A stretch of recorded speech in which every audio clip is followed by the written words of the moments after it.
अस्सलाम वालेकुम। हमारी शादी को 4 दिन भी नहीं गुजरे थे और मैंने अपने ससुराल को बहुत अजीबो-गरीब पाया। घर का माहौल ही बिल्कुल अलग सा था। कुछ पुरअसरारियत की मालूम होती मेरी तलाक याफ्ता नंद 13 साला देवर के साथ हर वक्त अपने कमरे में बंद रहती। बहुत कम ही ऐसा होता कि वो दोनों कमरे से बाहर आते। सारा सारा दिन वो दोनों कमरे में बंद होकर क्या करते थे, मुझे समझ नहीं आता था। और हद तो ये थी कि मेरा देवर स्कूल भी नहीं जाता था। कई दफ़ा मैंने अपने शोहर से पूछा तो देखने लगा, बेहतर होगा कि तुम इन मामला से दूर रहो और ज़्यादा किसी बात पर तवज्जो ना दो। शाहज़ेब की ये बात मुझे कुछ अजीब सी लगी थी। ये मेरा ससुराल था, यहाँ रहने वाले सभी लोग मुझसे जुड़े हुए थे। मुझे अब सारी ज़िंदगी इन्हीं लोगों में गुजारनी थी।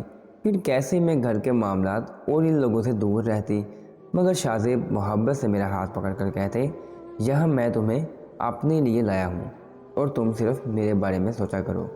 शादी का हंगामा ख़त्म हुआ और शाहज़ेब नौकरी पर जाने लगे तो ये सब मुझे और भी ज़्यादा अजीब महसूस होने लगा था। मेरी सास बहुत अच्छी थी और मेरा ख्याल रखती थी, लेकिन जब भी मैं नंद के कमरे में जाने लगती वो फ़ौरन मुझे रोक देती और कहती, बेटी तुम नई दुल्हन हो, अपने कमरे में रहा करो।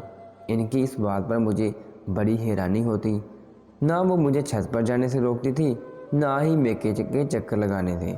अगर मैं नई दुल्हन थी तो सिर्फ नंद के कमरे में जाने की लिए आखिर ऐसा भी क्या मसला था कि मैं अपने नंद और देवर के साथ वक़्त नहीं गुजार सकती।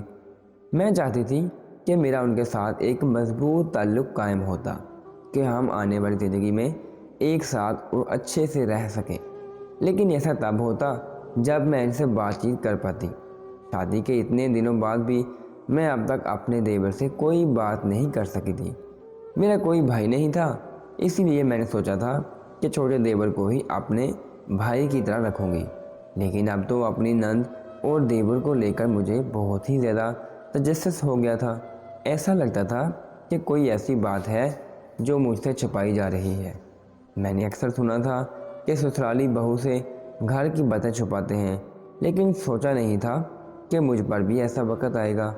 और फिर एक दोपहर मेरी सास ने खाना तैयार किया तो मैं इनसे पूछे बगैर खुद ही नंद को बुलाने के लिए इसके कमरे के दरवाजे पर पहुंच गई। लेकिन इससे पहले कि मैं दरवाज़ा बजाती, मुझे नंद के रोकने की आवाज़ आई।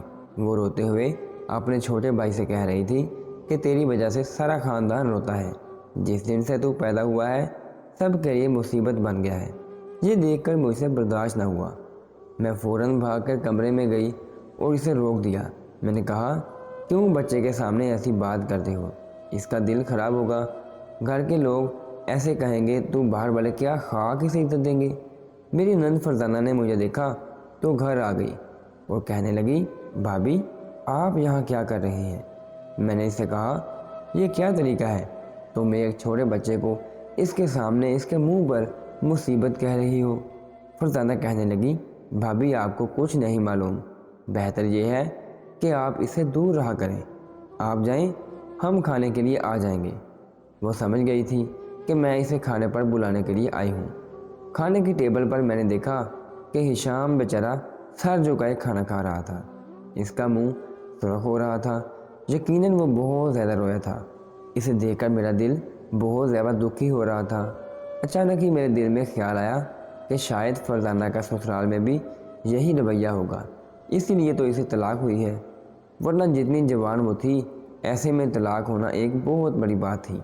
और मुझे ये भी मालूम नहीं था कि इसकी तलाक क्यों हुई है। मैंने जब भी पूछा, शाहज़ेब ने इस बात को टाल दिया। शाम को जब शाहज़ेब काम से लौटे तो मैंने इन्हें बताया कि किस तरह फरजाना छोटे हिशाम को बातें सुना रही थी। मुझे ये बात बिल्कुल अच्छी नहीं लगी थी कि वो बड़ी होकर छोटे भाई पर इस तरह जुल्म कर रही थी। शाहज़ेब ने गौर से मेरी तरफ देखा और कहने लगे कि तुमसे कितनी बार कहा है मैंने इस घर से और इन मसलों से दूर रहो, ख़ासकर फरजाना और हिशाम से। शाहज़ेब की बात सुनकर मैं खामोश हो गई। बड़ी अजीब सी बात थी। वो बड़े भाई थे, लेकिन इन्हें छोटे बहन भाइयों की कोई परवाह भी नहीं थी और ना ही इस बात की फ़िक्र थी कि हिशाम स्कूल तक नहीं जाता था। बजाय इसके कि वो अपनी बहन से बात करे, इसे समझाते उन्होंने मुझे ही खामोश करवा दिया था। اگلے دن یہی سوال میں نے اپنی ساس سے پوچھ لیا کہ ہشام اسکول پڑھنے کیوں نہیں جاتا؟ اسے تو اسکول جانا چاہیے ورنہ اس کا مستقبل تباہ ہو جائے گا۔ میری ساس نے مجھے دیکھ کر ایک گہری سانس بھری اور کہنے لگی، بس بیٹا، ہم اسے گھر سے باہر نہیں بھیج سکتے، ہماری کچھ مجبوریاں ہیں۔ اگر آپ کو ہماری ویڈیو اچھی لگی ہو تو آپ نے اس کو لائک کرنا ہے اور آگے دوستوں کو شیئر بھی کرنا ہے، اور اگر آپ نے ابھی تک ہمارا چینل سبسکرائب نہیں کیا تو آپ نے اس کو سبسکرائب کرنا ہے اور بیل آئیکن کو دبا دینا ہے۔ اللہ حافظ۔